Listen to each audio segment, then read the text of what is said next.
1 metro dello scotch biadesivo e una monovolume, una vettura così rara da attirare le attenzioni delle forze dell'ordine e farli finire nei guai.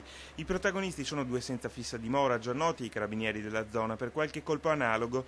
Ieri, proprio mentre nel santuario diventato famoso per aver ospitato le preghiere di Papa Sarto erano in corso le celebrazioni, i 2 si sono avvicinati alle cassette delle offerte tentando di recuperare quante più monete fosse possibile. Proprio quei soldi destinati ai poveri, anche noi lo siamo, avrebbero giustificato più tardi i 2. La coppia utilizzava una tecnica molto particolare, infilava nella cassetta delle offerte delle elemosine un metro d'ammuratore rigido ricoperto con un nastro biadesivo, pescando monete e banconote. A tradirle è stata la loro auto, una monovolume giapponese, una Toyota Picnic, che ha attirato le attenzioni di un carabiniere. Al rientro in caserma il militare ha fatto delle verifiche scoprendo che proprio la macchina era stata segnalata in alcune zone dove erano avvenuti dei furti. A quel punto il carabiniere ha fatto partire gli accertamenti, permettendo l'arresto della coppia. La curiosità di verificare su internet il modello dell'auto sconosciuta al militare permetteva di